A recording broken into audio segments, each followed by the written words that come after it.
everybody, I'm Tom Vasel. Welcome to Lookback. This is a video that I put out where I take a look at reviews that I did of games that a year, 5 years, and 10 years ago. And then we just kind of see where we're at now, see if I can even remember the games.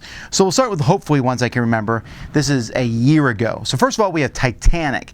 This game, which came out, I believe, was in Target. Wow, this was a huge miss. This feels like a big mess of a game. It has, you know, the idea of going around rescuing passengers and getting them off the ship sounds good, but the rulebook's bad. There's broken elements, I felt, in the game. It has silly party game theme stuff mixed in the middle of it. It's just messy. So I get a 4 out of 10. Then Armada Strigoi. I think I'm pronouncing that one correctly. This one I gave a 5. It's a cooperative werewolf versus vampire game based on the Powerwolf band, whom I had never heard of until this game. It's kind of a messy game. There's some interesting ideas in it, but it's not a very good game. Sugar Blast from Simon also gave this one a 5 for kids, but it's way too simple. It's obviously geared towards the mass market. Faza, I gave a 5.5 to. I really wanted to like this game more than I did because the graphic design is amazing. It has this. It's a cooperative game against aliens who are coming in and trying to just destroy mankind, but it's with a 50s vibe. I really like the look and the theming. It's just super random and too fiddly. Jurassic Parts, another 5.5. This is from 25th Century. I like the concept. Again, I like how this one looks. You're spreading cards around a table and digging, turning these cards face up, but it just, again, a little too random. Ramen Inc., a 6.5. This is a roll and write game from Jumbo. It's fine. There's a lot of roll and write games out there, and this one, it's just kind of fine. Dust in the Wings, another 6.5. This is a butterfly game, and with some slightly better rules. It's a little too thinky, and yet very, very light. It has some similarities to Five Tribes. Now, I like the theme of the game. I like how the game looks. It's actually in the Dice Tower library in my butterfly section, but it just fell shy for me. 2-Minute Dino Deal, another one that just fell shy for me. It's actually a quick little game, and there's a lot of little actions that you're taking, 2 minutes back and forth, but it feels like it should be a bigger game. That's a 6.5. Animal Rescue. This is another roll and write game from Jumbo. This one I gave a 7 to.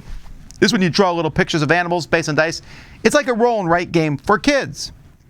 Curious Cargo. Now this one I gave a 7.5, but I could see it going both ways. Some people I met really love the game. Other people really hate it. It's very, very heady. As you connect these different pipes down and you're trying to line your trucks up to get them, but you're also sending your trucks over to your opponent. It's one of the thinkiest two-player games. It's kind of based on Pipeline, but they're very, very different games. Meeple Land, another 7.5 game. I like this one the best of the Dice Tower. This is a build-your-own theme park style game. I just really enjoyed it. It's not a very long game, a little more abstractish than some of the others, but I like the buses pulling up with the meeples and you sending them to your park. I don't like the name. Unicorn Fever, an 8. I almost gave this one an 8.5. I really love the Unicorn Fever. I just played it at the last Dice Tower Retreat. It's based on horse fever. It's just a good racing game to bring out. It's a little fiddly. That's the only thing that keeps me from, I think, making an 8.5, but I still really like it. Well, DeVere is all the hotness now, but the Red Cathedral I reviewed a year ago, and I gave that an 8. This is... now they have Batoku, just came out, really big game. Red Cathedral is a pretty big game in a small box. There's a lot going on there as you build part of the cathedral. Furnace, I did move up. I gave Furnace a 7.5 and moved this up to an 8, maybe even an 8.5. This one is just getting better for me all the time. From our Arcane Wonders picked it up, and just this really has two cool things. Really cool auction, and then you just build this machine, and you can run your machines in any order you want, and you do so to get the most out of them. A lot of fun. And then Beyond the Sun. I gave that an 8.5, and man, I'll tell you what, folks, I'm considering moving this one up to a 9. Beyond the Sun is such a great game. If it looked better, 9 for sure. Maybe even higher than that. Technology Tree, the game, really cool. All right, 5 years ago, I played one of the worst games I've ever played, Theomaki, Theomaki, I don't know how to pronounce it, the Warrior Gods. This is a 2. Because this game, which I thought sounded cool, you have a pantheon of gods and you go up against other gods, manages to mix poker, deck building, take that and more all into one game in a just huge mess. If you ever want to see how not to make a game, this is almost a poster child for it. Stratos, I gave this a 3 out of 10. Man, this one kind of looked kind of cool, but it just moves too slow. Just a very messy game. Kickstarter game, I think. Raid and Trade from Ninja Division, a 4 out of 10. This is another one I thought looked really cool. You move around, but just super random and lucky and not very interesting. I reviewed Bandu, which is, or Balsac. They're both the same game. They're just basically stack a bunch of blocks. I gave this a 5.5. It's okay, I guess, but really, I could just say, here's a pile of blocks. Let's stack them without making them fall.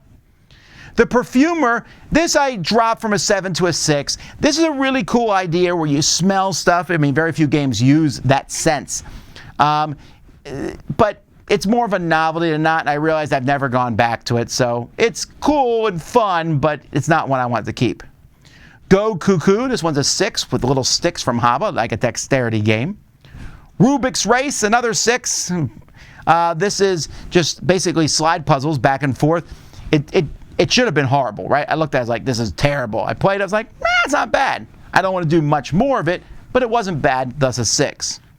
Lex and Lemon Skate. This is a 6. This one, folks, is extremely heady. You're putting down discs, trying to build a pattern. I can't really explain it. Go out to review. I'm not even sure the review does a good job of it. It's really thinky. Abstract game. Hannah Honeybee, a little kid's game from Haba. So that gets a 6 also for kid purposes. Then Mystery of the Abbey. We're jumping up to 8. I really liked Mystery of the Abbey. This one, I re-reviewed it 5 years ago. Kind of like, it's a good replacement for Clue with a beautiful production from Days of Wonder. Great Western Trail. So this is the original one, which I thought was a really good, solid game. I don't like it as much as Maracaibo, which has come out since then, but it's a lot of fun. 8 out of 10. Islebound. I really thought about moving this one to an 8.5. This is one of Ryan Laukaut's most underrated games. Everyone talks about all his big games, but I really like Islebound as you move your ship around, take actions, and conquer islands or make treaties with them. Warsaw City of Ruin, which I believe when I reviewed it was called Capital. This is about rebuilding Warsaw. It does not look super pretty, but it's a really solid city building game. 8. And then I took a look, I should mention Adrenaline. I gave that an 8, but I'm dropping that to a 7, if only because this game or a video game shooting at each other, there's a lot of them out there right now, and I think I would rather play Black Rose Wars. But I still like the game. I just don't play it as much. Dominion and Dominion Intrigue, both of these had their second edition come out 5 years ago. I love Dominion and Intrigue. I thought both of these second editions were really well done. 9 out of 10 for both of them. And Pyramid Arcade.